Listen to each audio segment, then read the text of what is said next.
Kaixo, ikasturte hasiera da eta ordutegia zehaztu behar dugu.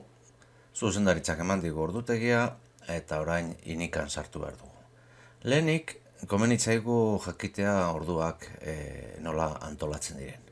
Kontuan izan, 30 ordu ditugula, astean, eta 30 orduetatik, ikastetxera zuzendutako 30 orduetatik, honela banatuko genituzke. Batzuk lektiboak izango dira, ikaslekin gaudenak, beste batzuk zaintzak, gurasoekin hitzordua aukiko dugu, astean ordu bete, eta gero bilerak egongo liratek. Inikan zehazterakoan, aukeratuko dugu bilerak, baina deskripzioan zehaztuko ditugu zen motakoa. Mintegi bilera, beti euki beharko dugu bat, formazioa ere, astean ordu bat eukiko dugu. Eta baita ere edatze ordu bat jarri beharko dugu. Gero, beste hainbat bilera eukiko ditugu, tutoreenak, edo eremukoak eta bar. Hoiek ere zehaztu beharko genituzke. Beste alde batetik, egongo dira osagarriak. Ikastetxean derrigorrez ez daukagunak egon beharrik. Zerbait sortuko balitz, bai, egon beharko genuke.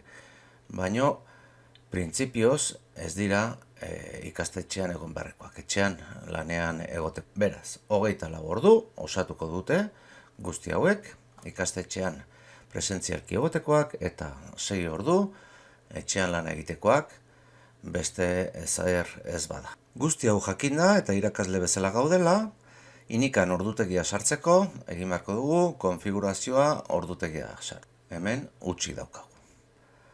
Goazen astea, gure eman diguten ordutegia sartzen. Klik egiten dut hemen, 8:30 hasten gera, astelenean, eta klik eginda ateratzen zait lehioa. Saio lektiboak lehenik ateratzen zaizkit. Adibidez, imagina, sartu nahi dudala, hemen daukadan saio lektiboa. Dauzkadan ikastorduak, ikasleekin daude, eta aukeratuko nuke. Hau, definituta datoria da, eta gelak ez ditugu sartu. Markoa. Gure ikastetxean 3 eraikin daude, beraz, zehaztuko dut, ze markotan, ze eraikinetan eman behar dudan. Ordutegiak ezberdinak direlako, importantea da. Hau zehaztu ondoren, ja, aterako zaizkit ordutegiak. Ni nahi dut, lehenengo ordua, 8:30, 9:25. Horrela, klase honekin, ordu honet. Gorde eta itxi emango diot. Gorde eta beste ordu bat sartzeko aukera ere jarriko nuke, baina ikusteko nola gelditu den. Gorde eta itxi. Hemen ikusten dugu, atera zeidala, zehaztu dudan ordu lektiboa berdez. Hurrengo orduan klik egin eta jarriko dut bilera. Bileran zehaztu behar dut ze bilera mota. Adibidez, jarriko dut mintegi bilera. Hori deskripzio atalean. Berdina, markoa eta ordua. Eta gela ez dugu aukeratuko. Jarraituko dut ordutegia sartzen.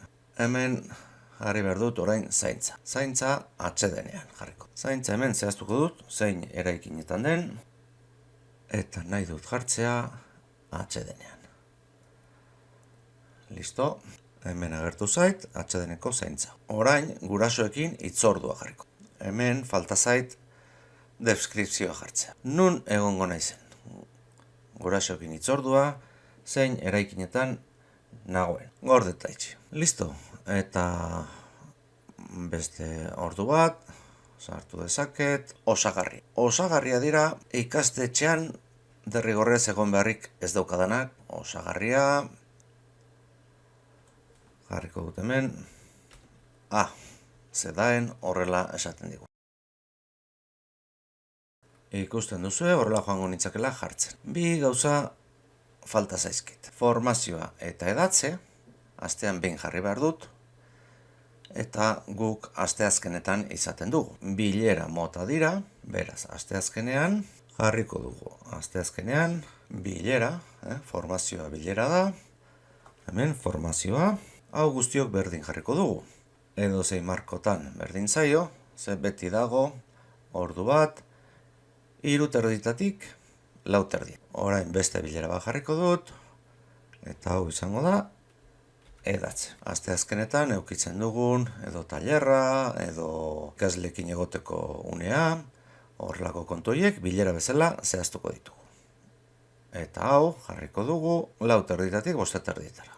Gorde eta itxi. Listo, hau guztiok berdin izango dugu, baina besteak ezberdinak izango dira.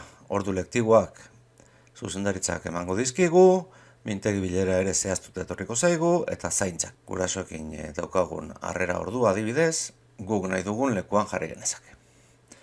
Bueno, listo, kurso hasieran, hau egingo duzuelakoan, horren arte.